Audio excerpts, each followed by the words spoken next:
Hello guys! Welcome to my vlog. It's my first time po to vlog. So, gusto ko po na iba-vlog yung aking alagang mga piggy. So, it's already 4 o'clock in the afternoon dito sa amin, dito sa Libak Sultan Kudarat. So, it's time na magpakain na po ng aking mga baboy. Okay? It's time to linis na rin. Ito po yung aking daily routine sa hapon. So, dahil hapon na, so linis na lang po ako at magpapakain. So, yan, nililinisan ko talaga sila ng mabuti. So, I'll make sure na hindi ko natatamaan yung mga katawan nila dahil kapag natatamaan po yung katawan nila, siguradong masusugatan yung katawan nila ng aking mga alaga. Kasi malakas po yan siya, yung spray na yan. Power spray po yung gamit namin, no, panlinis sa mga car wash. So, I'll make sure na maingat po ako sa pag-spray ng mga poops nila. So, ito, nililinisan ko na lahat. Ayan.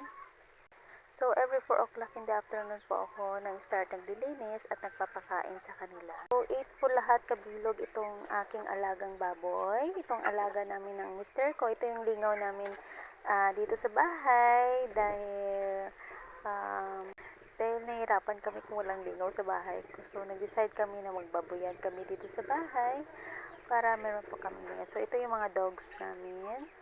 So, actually, hindi yan sa amin, sa kapatid ng asawa ko. Ito yung boar na nag-uupa sa mga baboyan namin.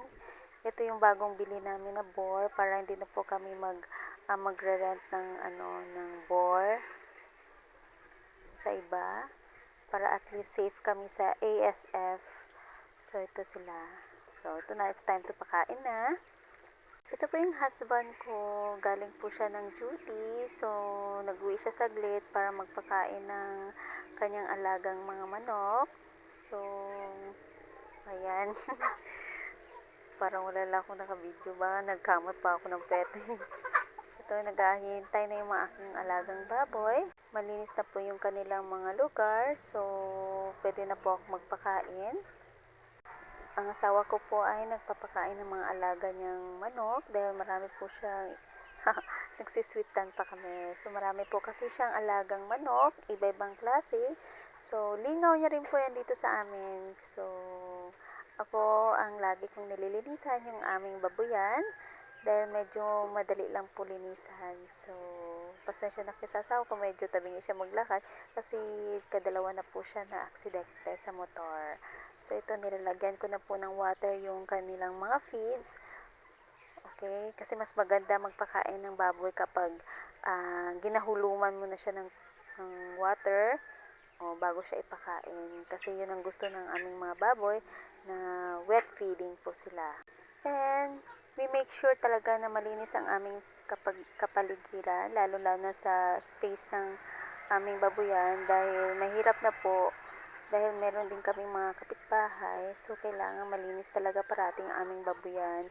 So, umaga, tanghali, hapon ko nililinisan ang aming babuyan para po yung amoy ay ma-maintain din po yung cleanliness sa aming babuyan na siguradong wala talagang maamoy.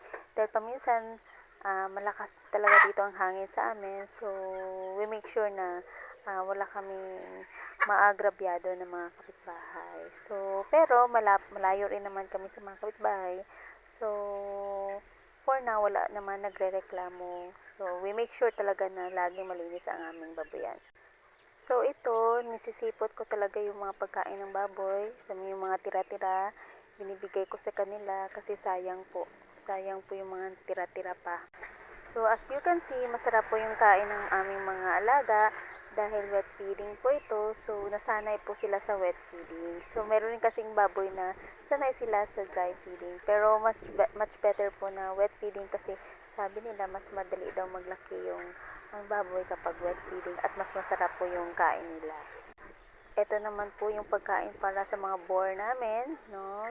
2 kilos po every pakain kasi dalawa lang naman sila, so tig dalawa-dalawang sandok po sila.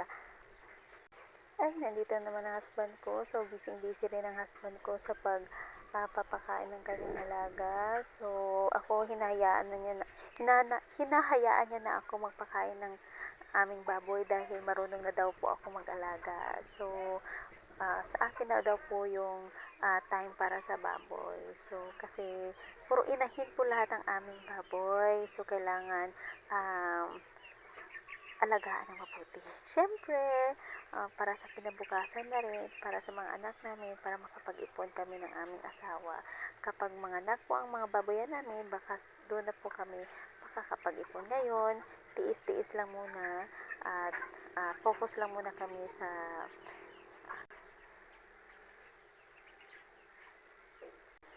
at isa na rin po maganda dito sa amin dahil flowing po yung gamit namin na tubig. So, non-stop po yung aming tubig. So, ito, pinapatuloy ko po ang paglilinis ng aming babuyan para siguradong walang amoy. So, yan, tinatapos ko lang po para mapunta lahat sa tank. So, ito na ba yung aking husband at ang aking anak na lalaki. Yan, assistant po siya ng aking husband. Siya yung tumutulong sa asawa ko para magpakain ng kanyang mga manok. Ito yung aking bunso. Hi! Okay. Ito yung mga alaga namin mga manok. Yan. Ito, it's time to play naman with my kids. Nagbabadminton kami tuwing hapon. Pero hindi ata maganda ang laro namin dahil malakas po yung hangin. So, lagi pong time out. So, ito naman, it's time to linis naman. Tinutulungan ko yung aking asawa ko sa paglilinis ng kanyang poultry. So, kasi kami sa makalat na yung mga sako. Ito yung assistant kong mga anak. Ayan, linisan namin. So, ito, pasmay-smile ng anak ko kasi tapos na sila magpakain. So, ito, walis-walis.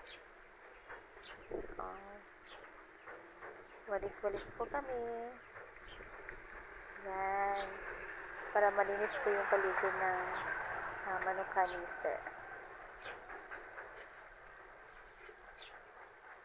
So, ito naman, ina-arrange ko naman po yung Christmas lights, LED Christmas lights sa aking tanim. Kasi hindi na siya magandang tingnan, so i-arrange ko naman po. So, that's all for today's video. Bye!